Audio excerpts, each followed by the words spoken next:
Kansas, he's getting back 10 on offense, 7 on defense, 13 transfers. The strange thing about him, and let's go straight into the offense right here, is Jalen Daniels. He went down last year, and the first time he went down, I think they were 5-0. He went down, kind of changed everything. He came back the last 3 games of the season. It just wasn't there no more. But they had one of those TCU type things early in the season where they were just really flowing and winning and stuff like that. So this year they may have a chance to put some of that back on the field. And they returned Jalen Daniels, who proved that he's valuable since the injury. The team went 1-6. 10 returners on offense could be dangerous considering what they did last year at the beginning of the season. So I think Kansas may be another one of my dark horses. I think they get it done in the big games this year, and they stay healthy, and they advance. What do you think, Big Raccoon? I think this team is loaded with the healthy talent. Like if Daniels stays healthy, who knows what happens last year, but with running back Devin Neal is going to be coming back. And they got what I consider like an all-pro center, Mike Nowitzki. He'll be playing on Sunday. So, the nucleus is there for this team. They got a good offensive line. They got a good running game. They got he's arguably one of the better quarterbacks in the conference.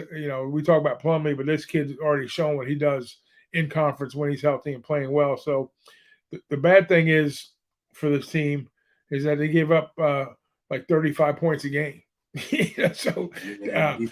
I like the progressions. I really do. I think there's some big time upside with this team here. I think we're going to see some nice value spots with this team.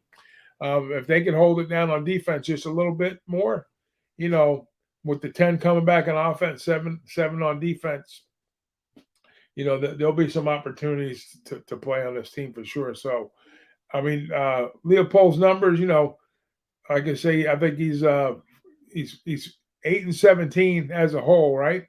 Over there, it's his third year, after 2 seasons.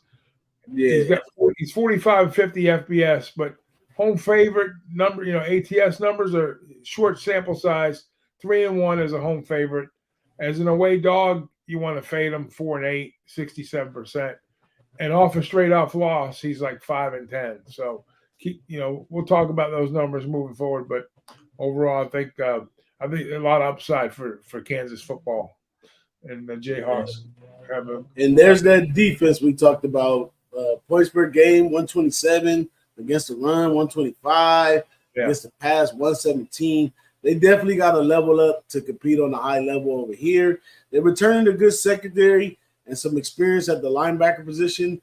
The D-line is going to have to show up and do some things in order for them to expand. Now, this is another team like in the other conference I looked at real good at the coaching staff and everything. I was like, wow, this is an elite Buffalo coaching staff playing over in the Big 12. And we've seen some of these small Macs and all that stuff step up and rise to the occasion. So, I don't know. It's got a lot of tough games for them this year. Let's take a look at the season total. Got a lot of tough games for them, over under 6. BYU, got to deal with the grown men at Texas, at Oklahoma State, Oklahoma, at Iowa State, Texas Tech, and they get to play Cincy at the end, which we'll talk about later. Because Cincy, I don't know why. I mean, they still have Cincy still has the athletes from Luke Fickell, but I don't know. The coaching is a little off balance, so that may be an easy win. 6, I don't know. My new dark horse, so I'm gonna have to go over 6 in this one. I get a better number than my old dark horse, so I think that they can get the job done. That Jalen Daniels, I'm a little biased. He's a California kid, went to Cerro High School right here in Gardena, where I went to high school. Not my high school, but the same city.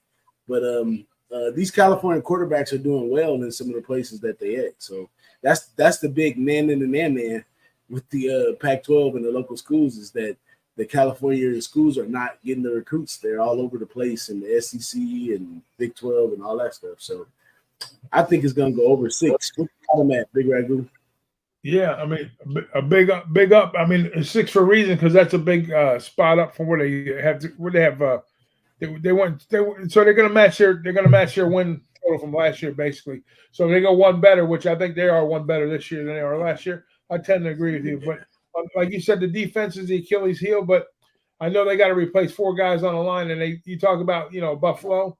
Well, they went out and they got a linebacker from Bowling Green, J.B. Brown, Portal. Edge rusher from Minnesota, Austin Booker, and a cornerback from LSU, Darius McGee, among some others. So they hit that portal pretty hard. So we'll see. Maybe they throw some wrinkles at some of these Big Ten offensive looks here, and they get you that extra win and cash that ticket, my man.